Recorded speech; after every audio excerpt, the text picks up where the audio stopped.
It's the team that everybody thinks is going to win the tournament against the team that hit more three-pointers in a single game than any team in NCAA tournament history. Duke, Alabama in the Elite Eight in Newark for a spot in the Final Four.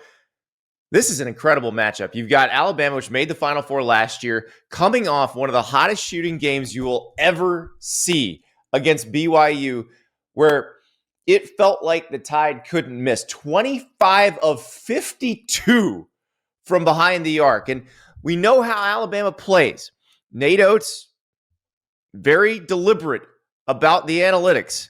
They want dunks and layups and three-pointers.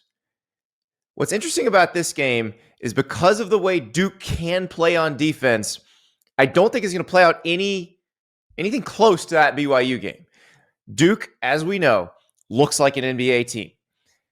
Here are the heights of the Duke starting lineup.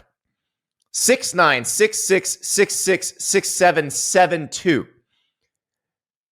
The 6'9" is Cooper Flagg. That's very important because he's floating around there doing a whole lot of things. Alabama, big on the front line, not so big in the backcourt. Now, the reason Alabama was able to light up BYU the way they did is BYU coach Kevin Young looked at Alabama's stats over the season and said, okay, we can't let these guys get touches in the paint because Alabama, they're number 3 in the nation in two-point field goal percentage, 60.1. Like I said, Nate Oates wants layups or dunks or three-pointers. So basically, Kevin Young told the Cougars, go under every screen. And when you do that, you are willing to let that outside shooter shoot. You're willing to let him have some breathing room to shoot. And that's exactly what they did. They went under every ball screen, and Alabama, especially Mark Sears, wound up with a ton of open space, good looks from three. And you understand what Kevin Young was doing because basically he realized stylistically BYU didn't match up very well. They're not very big. They said, okay, we're going to limit their touches in the paint, and if they happen to be hot shooting, they're going to beat us anyway. And that's what happened. And here's the thing.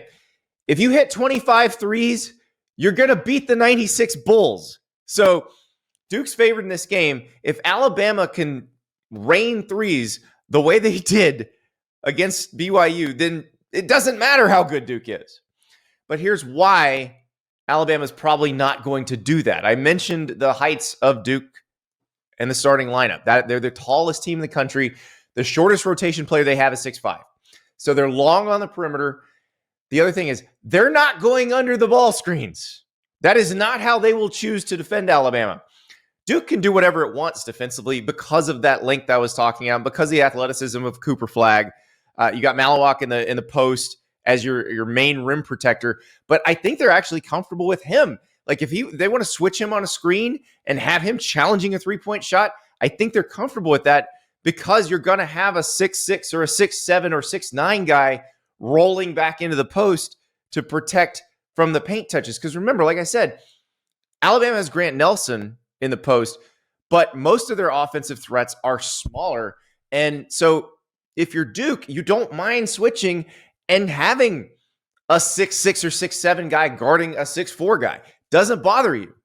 So it's not going to work out quite like that. What we probably will see is a more standard game from Alabama. Alabama averaged, now look, they averaged 29 three-point attempts per game during the season. That was number 8 in the country overall. They take a ton of threes, but they don't take 50 threes a game because most teams aren't going to just give them that look every time because they will take it if you give it to them.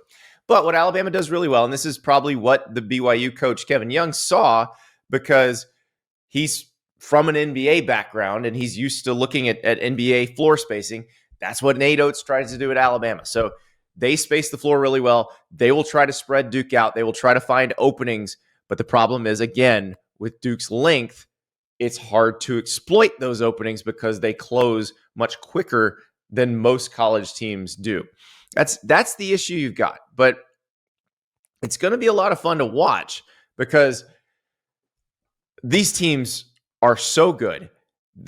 Alabama's been in these situations before. They understand these games. They understand what they've got to do. They've been here. They've made a Final Four. Duke, it's a lot of young guys. But They're really good young guys. Cooper Flagg is going to be the number one pick in the draft. You saw why in that game against Arizona. He just does so many things well. The one play that really kind of summed it all up for me is Arizona's trying to stay in the game. They start pressing. Cooper Flagg, 6'9", just breaks their press. And he can penetrate. When he penetrates, it freaks the whole defense out. He's a good distributor. It's pretty fun to watch. And that is what Alabama's got to deal with. Now, if Alabama's hitting threes, they're going to be in this, though. How do you stay in it when you have a very exciting game? You gotta keep on cheering. You bring home the W with the ultimate tailgate package, the burger box from Whataburger. It's perfect for every occasion. Comes with 10 single or double burgers with or without cheese, your pick of sauces and all the fixings, which you can customize.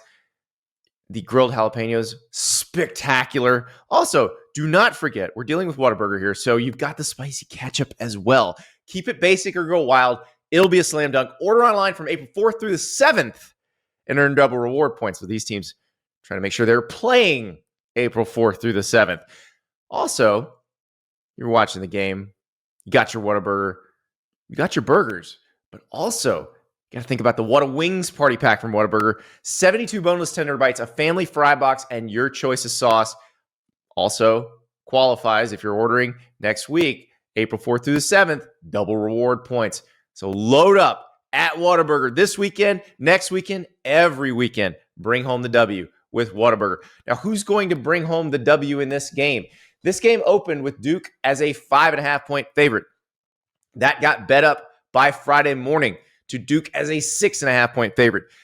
The total was in the 160s. It moved up to 174.5. And if you watched these two teams play and you looked at the rims in Newark, which seemed to be very kind and forgiving, you're like, oh yeah, over feels really good in this game. Now, again, I don't think Alabama is going to even attempt as many threes as they did against BYU. The only way that happens, the only way they really start bombing away like that is if Duke gets a big lead on them and they've got to try to come back.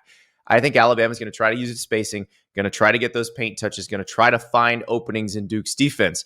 Whether they can do that or not is another story. Meanwhile, Duke is going to try to use that length. They're going to try to use that size on the perimeter. They're going to try to shoot over Alabama. But they also, I think, do so many things offensively because of their size, because they do look and act like an NBA team. This is going to be a great game. I think this is going to come down to the wire. Duke tends to beat teams pretty badly, but you saw against Arizona, they don't destroy teams completely if they're good enough. And Arizona was good enough. Remember, Duke played in the ACC, down ACC this year, and I know they played good teams. Like they played Illinois in a non-conference game late in the season and just destroyed them. I get it.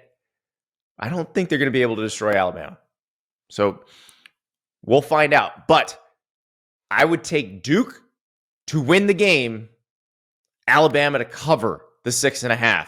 I hope we get a thriller. I think that's what we're going to see in Newark on Saturday.